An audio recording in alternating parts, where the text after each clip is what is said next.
ദൈവനാമത്തിന് മഹത്വം ഉണ്ടായിരിക്കട്ടെ. നമുക്ക് 2 വീഡിയോകൾ കണ്ടിട്ട് മടങ്ങി വരാം.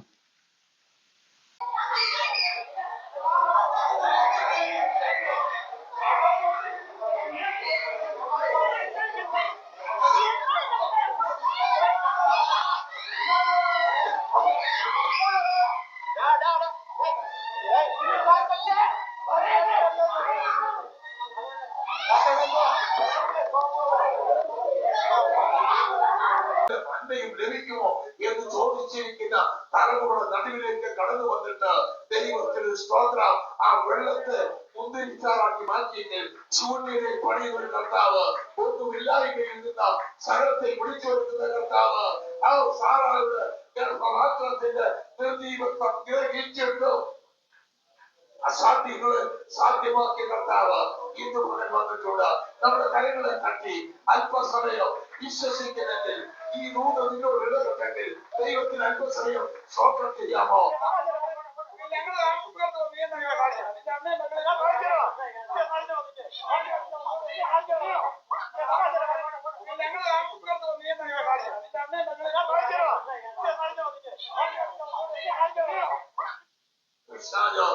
വീഡിയോ എല്ലാവരും ശ്രദ്ധിച്ചു കാണുമല്ലോ. വീഡിയോയിൽ എനിക്ക് തോന്നുന്നു ഒരു സ്ഥലത്ത് ഭയങ്കരമായ പ്രശ്നം, അതായത് പ്രത്യേകിച്ചും ബന്ധിക്കോസുകാരുടെ ഇടയിലാണ്.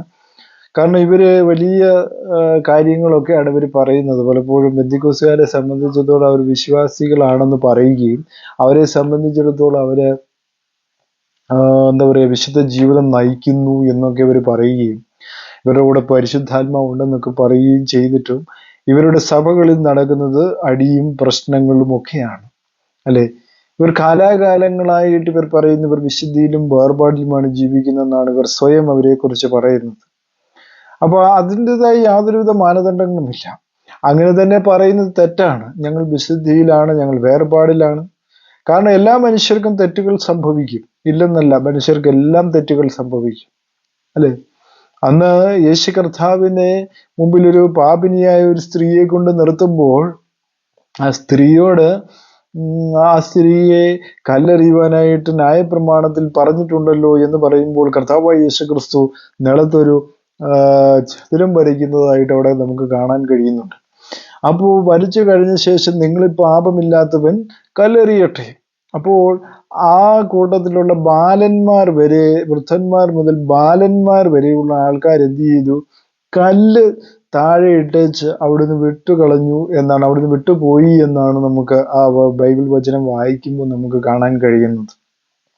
അപ്പൊ ചുങ്കക്കാരൻ്റെയും പാപിയുടെയും പ്രാർത്ഥനയെ കുറിച്ച് ദൈവവചനത്തിൽ പറയുന്നു. ചുങ്കക്കാരൻ പറയുന്നു, ഞാൻ എല്ലാത്തിലും പ്രകാരം കൊടുക്കുന്നു എന്ന് പ്രാർത്ഥിക്കുന്നു.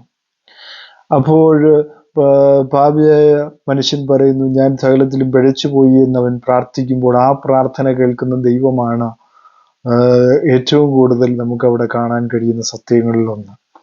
അപ്പൊ പ്രത്യേകിച്ചും ബന്ധിക്കോസുകാര് വലിയ ആത്മീയതയും ബൈബിള് പിടിച്ചുകൊണ്ട് ഇത് ഉയർത്തി പറയുകയും ചെയ്യുന്നു എന്ന് പറയുമ്പോൾ അവർക്ക് യാതൊരുവിധ ലൈഫുകളും അവർക്കില്ല. ഈ പുറത്തുള്ള ഈ പ്രകടനവും ഈ വിശ്വാസവും ഈ വിശ്വാസത്തിന്റെ അല്ലെങ്കിൽ കാപട്യമായ നാടകങ്ങളും മാത്രമേ ഇവർക്കുള്ളൂ എന്നതിൻ്റെ പ്രധാന തെളിവുകളാണ് ഓരോ കാലങ്ങളിൽ മുന്നോട്ട് വരുന്നത്. വ്യക്തമായിട്ടുള്ള അടിസ്ഥാന വിശ്വാസമാണെന്നും അടിസ്ഥാന പ്രമാണത്തിലാണ് അവർ വിശ്വസിക്കുന്നത്, ദൈവവചനത്തിന്റെ അടിസ്ഥാന പ്രമാണത്തിൽ അവർ വിശ്വസിക്കുന്നു എന്ന് പറയുകയും ചെയ്യുന്നുണ്ടെങ്കിലും കാര്യമായ ഒരു കാര്യങ്ങളും അവരിൽ നിന്നും ഇതുവരെയും എന്ത് ചെയ്തിട്ടില്ല, ഒരു മാറ്റവും അവർക്ക് വന്നിട്ടില്ല എന്നുള്ളതാണ്. മറ്റുള്ളവരെ വെച്ച് നോക്കുമ്പോൾ യാതൊരുവിധ മാറ്റവും അവർക്കുണ്ടായിട്ടില്ല എന്നുള്ളതാണ് പ്രധാനപരമായ സത്യങ്ങളിലൊന്ന് എന്നുള്ളതാണ് എനിക്ക് പറയുവാനുള്ളത്. അതുകൊണ്ട് ബെന്തിക്കോസ് എന്ന് പറയുന്ന പ്രസ്ഥാനം ഇന്ന് എന്ത് ചെയ്തുകൊണ്ടിരിക്കുന്നു? അതമ്പതിച്ചു കൊണ്ടിരിക്കുന്ന ഒരവസ്ഥയിലേക്കാണ്. ഈ വീഡിയോകളൊക്കെ പറയുന്നത് അത് തന്നെയാണ്, അല്ലെ? ഒരു ഭാഗം കൊണ്ട് രണ്ടാമത് ഞാൻ കാണിച്ച വീഡിയോയിൽ ഒരു പാസ്റ്റർ പറയുന്നു ഭയങ്കരമായ സ്തോത്രവും കാര്യങ്ങളും, അടുത്ത തരത്തിൽ അനാവശ്യമായ വാക്കുകൾ ഉപയോഗിക്കുന്നു. അപ്പൊ ഇവരിലൊക്കെ ദൈവത്തിന്റെ ആത്മാവ് ഉണ്ടെന്ന് ഇവർ തന്നെ സ്വയം പറയുകയാണ്. മനുഷ്യന് തെറ്റുകുറ്റങ്ങൾ സംഭവിക്കാം, ഇല്ലെന്ന് നമുക്ക് പറയുവാൻ കഴിയുകയില്ല. ദൈവത്തിന്റെ ആത്മാവിലായി എന്ന് പറഞ്ഞുകൊണ്ട് ആരും പൂർണ്ണരല്ല. പലപ്പോഴും മനസ്സിലാക്കേണ്ട ഒരു സത്യങ്ങളിൽ ഒന്നാണ് അത്. അതുകൊണ്ട് ദൈവത്തിന്റെ കൂടെ നടന്ന പത്രോസിന് പോലും പലപ്പോഴും വീഴ്ചകൾ വന്നു. 3 പ്രാവശ്യം നീ എന്നെ തള്ളിപ്പറയുമെന്ന് പറഞ്ഞപ്പോൾ പത്രോസ് തള്ളിപ്പറഞ്ഞു. പിന്നീട് മാനസാന്തരപ്പെട്ട് തിരിച്ചു വന്നു. പൗലോസ് അപ്പോസ്തലന് പലരുമായിട്ടും തർക്ക വിഷയങ്ങൾ ഉണ്ടായിരുന്നു. ദൈവവചനം പഠിക്കുമ്പോൾ അതൊക്കെ കാണാൻ കഴിയുന്നുണ്ട്. പലരുമായി ചേർന്ന് പോകാൻ പറ്റാത്ത തർക്ക വിഷയങ്ങൾ അദ്ദേഹത്തിനും ഉണ്ടായിരുന്നു എന്ന് ദൈവവചനം പഠിക്കുമ്പോൾ കാണാവുന്നതാ. എന്ന് പറഞ്ഞുകൊണ്ട് അദ്ദേഹം വിശുദ്ധനാണ് എന്ന് അദ്ദേഹം ഒരിടത്തും പറഞ്ഞിട്ടില്ല. ഞാനും അരിഷ്ട മനുഷ്യനെന്ന് അദ്ദേഹം പറഞ്ഞിട്ടുണ്ട്.